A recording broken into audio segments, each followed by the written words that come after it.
I'm Nicola Coughlin, and for BBC Radio 4, this is history's youngest heroes.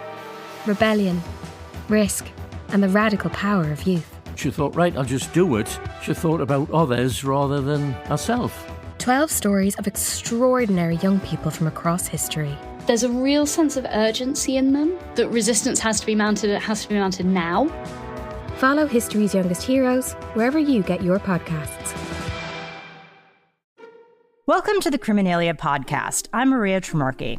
And I'm Holly Fry. Together, we invite you into the dark and winding corridors of historical true crime. Each season, we explore a new theme, from poisoners to art thieves. We uncover the secrets of history's most interesting figures, from legal injustices to body snatching. And tune in at the end of each episode as we indulge in cocktails and mocktails inspired by each story.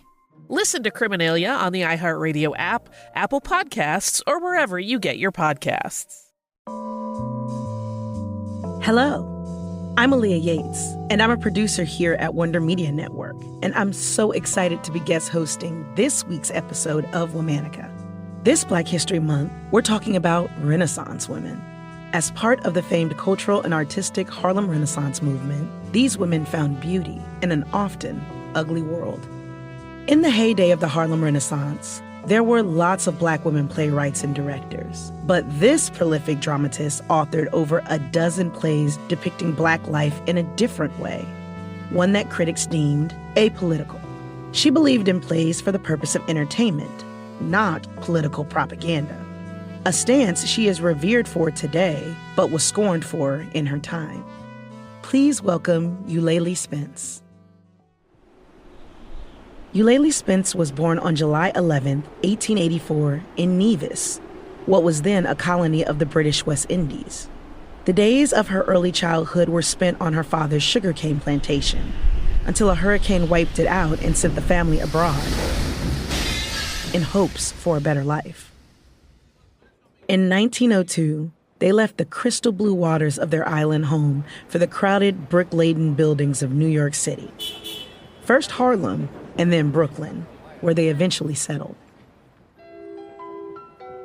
As a West Indian immigrant, Eulalie's father struggled to find work. Because of this, Eulalie and her 6 sisters grew up in poverty.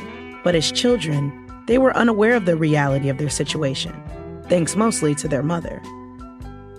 Eulalie's mom was the head of the household, insistent on raising her girls with a sense of self-importance and purpose. These values were instilled in Eulalie from a young age and show up across the many characters she'd go on to craft. It was through education that Eulalie found her way out of economic instability. After high school, she went on to study at the New York Training School for Teachers. Later, she enrolled in the National Ethiopian Art Theater, an institution dedicated to training Black actors. With this experience under her belt, Eulalie decided to become an educator. She started teaching at Brooklyn's Eastern District High School in 1927, where she taught elocution, dramatics, and English.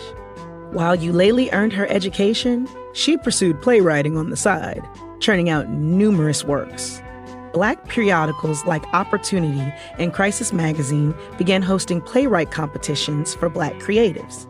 3 of Eulalie's plays, Foreign Mail and The Starter from 1926 and 1927's The Hunch, earned awards from these publications.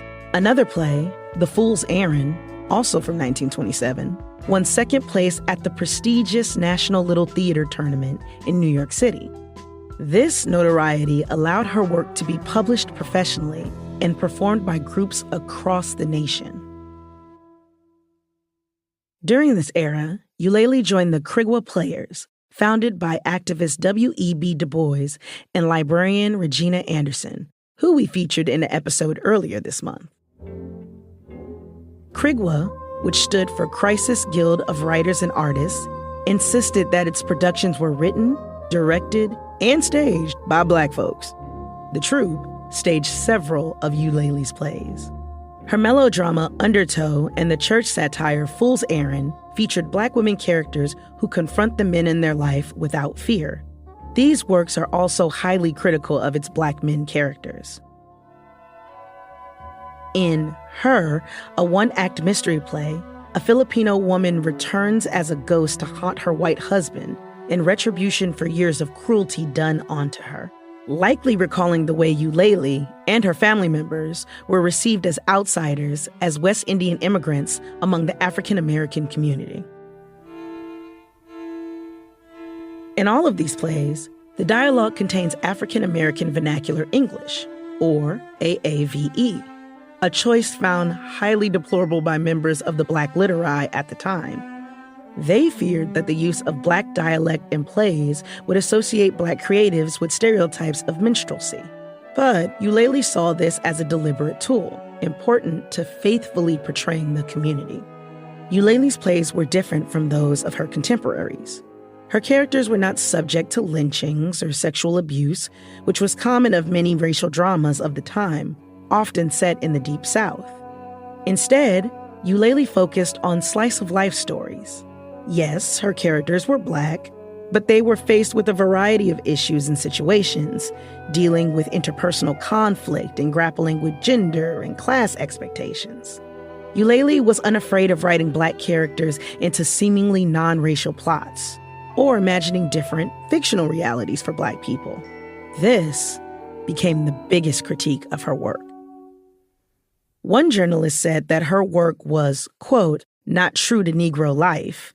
They did not impress the audience with the feeling that they actually exist. Another wrote that, quote, some people might say that the characters are really white, only painted Black.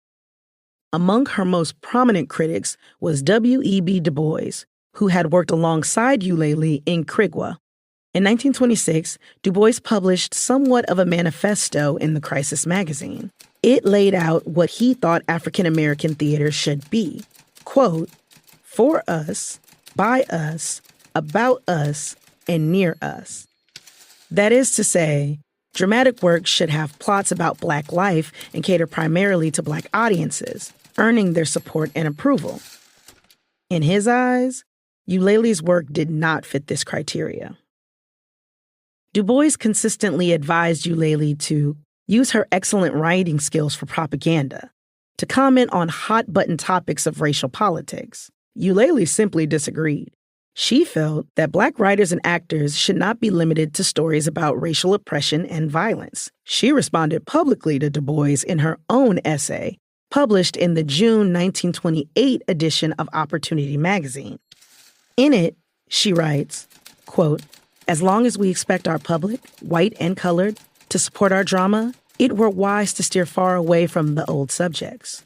We go to the theater for entertainment, not to have old fires and hates rekindled. Eulalie was integral to the rise of Krigwa's popularity, but she still could never see eye to eye with Du Bois. This came to a head at the 1927 Little Theater Tournament, when Krigwa sponsored Eulalie's play Fool's Errand in a competition. The show won, but a dispute with Du Bois over the prize money left Eulalie penniless. After this, the Krigwa Players disbanded. In 1934, Eulalie wrote her only 3-act play called The Whipping. It was an adaptation of a novel by a white author. In it, a young white woman in a rural town antagonizes the Ku Klux Klan. The Klan retaliates, but the woman prevails against them, framing her assailants and using the media attention to start a movie career. This plot, a woman subverting the Ku Klux Klan and getting away with it, was unexpected from a Black playwright. In writing The Whipping, Eulalie worked with white literary professionals to secure the rights to the story and pursue a commercial adaptation of the show, an action that was, yet again, looked at as antithetical to the core values of Black dramatists. Eulalie sold the manuscript to Paramount Pictures, but the production never came to light. After this setback, Eulalie retreated from life in the theater and carried out the rest of her career as a teacher. She went on to earn her BA in speech from New York University in 1937 and master's in speech from Columbia University's Teachers College in 1939. She mentored students like Joseph Papp, who went on to found the famed Public Theater of New York City. He cites Eulalie as the most influential force in his life. Eulalie's career as a playwright was long forgotten in her old age. She died in Gettysburg, Pennsylvania on March 7, 1981, at the age of 86. Her obituary says nothing of her career as a playwright, referring to her only as a retired schoolteacher. The legacy of her work is only beginning to be appreciated in the present day, where her plays are being studied and performed by theater groups across the country.